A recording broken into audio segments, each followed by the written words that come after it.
Alright, so after my almost 2-month hiatus, sorry about that, we'll talk about that later. I'm back to review one of the most anticipated movies of the year, and one of the most anticipated animated movies of all time. Incredibles 2, let's get to it. Alright, so Incredibles 2, I saw this Monday, I probably should have reviewed it then, got lazy, that's most of why I've been gone. There's some other reasons too, we'll get to that at the end of the video. Let's talk about Incredibles 2 first. So Incredibles 2 is the very long-awaited sequel, 14 years to be exact, to the first Incredibles movie, which is probably my favorite Pixar movie, so I was very excited for this movie. Nervous for sure, but very excited. And Incredibles 2 is about Bob Parr and the rest of the Parr family, but Bob Parr, aka Mr. Incredible, has to stay home with the kids while his wife Helen, Elastigirl, has to go out and fight crime, and she has a new job, and she's essentially an advocate for bringing superheroes back, because if you don't remember from the last movie, superheroes are kind of illegal, so she's an advocate for bringing superheroes back, making them legal again, and yeah, so Bob Parr has to take care of his family, his daughter, aka Violet, who doesn't have a superhero name, nor does Dash or Jack Jack, now I'm thinking about it. Whatever.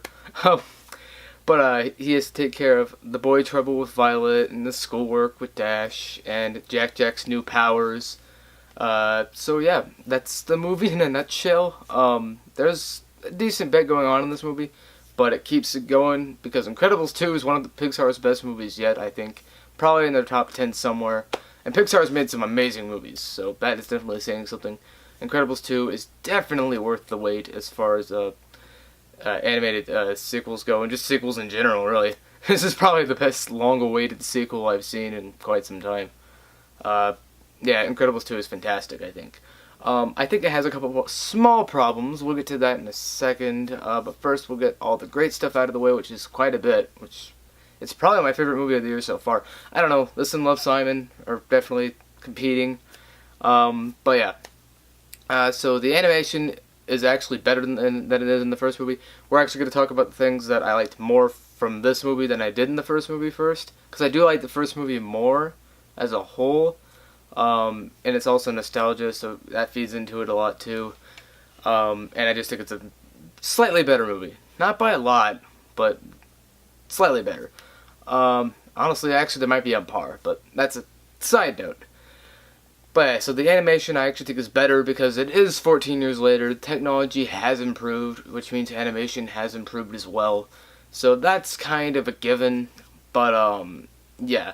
So the animation's a lot more fluent, a lot more colorful, a lot more exciting. The action sequences are even better this time around because it is more fluent and more exciting, and they can do a little more with the technology and the animation now.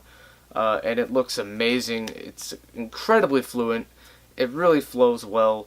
It just looks incredible. The score by Michael Giacchino is even better here than it was in the last movie. Yeah, the score is fantastic. The characters are more developed, as is the world that they inhabit, and the story itself are all much more developed in this movie.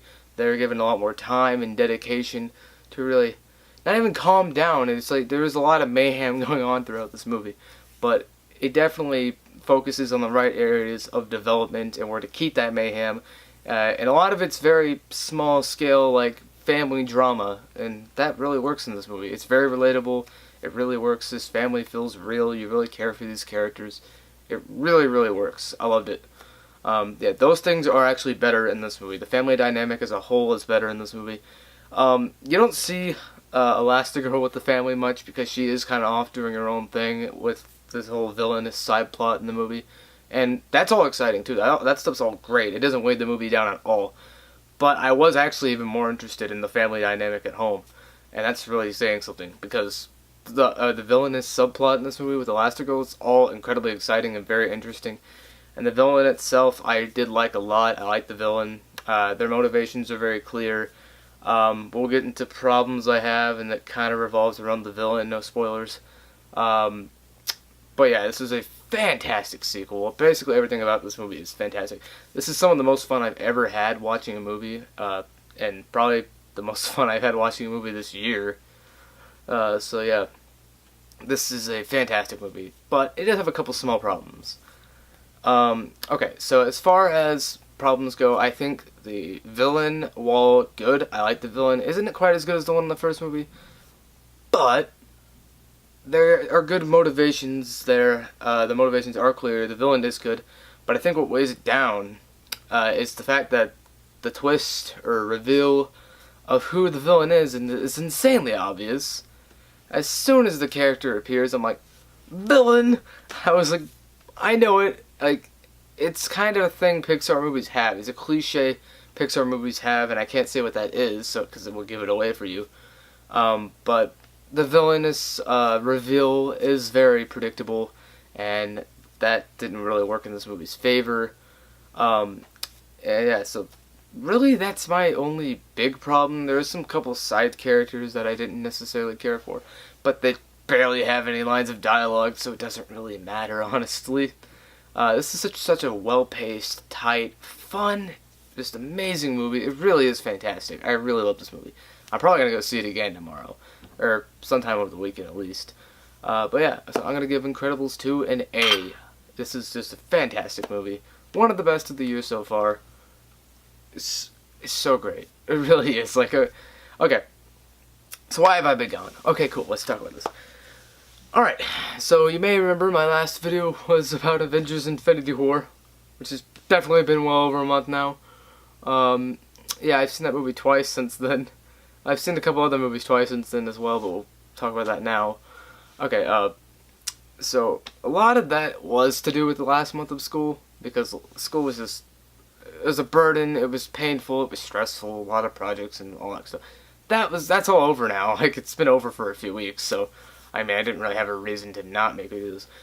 But another thing was, like, I did make 2 reviews with my friends. We reviewed the Best Friends films, the new Tommy Wiseau movies. We reviewed those, and we reviewed Solo: A Star Wars Story, because we always review Star Wars movies together every year. Those videos were both corrupted. The audio was shoddy. It didn't record. It was a mess. And I haven't gotten them back to do those reviews, so we probably won't do those. I don't know, maybe we will.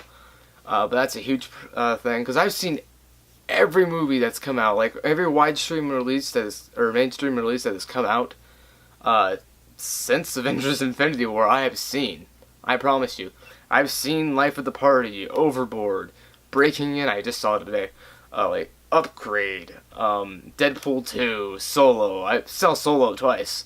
I've seen them all. I really have. Like, I've seen it all. Like Drift, Action Point. I've seen them. I have seen these movies, and I have not reviewed them. So yeah, actually, the day after I made that Infinity War review, actually, well, I won't go into that. But no, in general, that was why I've been gone. I just school, and then I got really lazy for the first couple months first couple of weeks of summer, because I was trying to wind down. I was trying to kind of just chill. Now I think I've gotten past that, so I could finally like review stuff again. I may do a catch-up video where I review like Solo, Deadpool 2, all those other movies I've seen. I saw both Deadpool 2 and Solo opening night. I've seen Solo twice in theaters. So yeah, I have no reason to not review them, or I had no reason to. For Solo, I think I want to do a special video because I really loved that movie, and I want to give it the love it deserves. So I think I might do a special video for that. We'll see what happens. Because that is an insanely underrated movie. Like, I do not understand, like, why that movie didn't do as good as it did. Why, like, almost no one saw it. Like, and why no one's talking about how good it is. Because it is really good Star Wars movie. And I just really want to get the love out for that movie. So yeah, I will do a video on that. Probably. I don't know, I can't make any promises. That's definitely a maybe.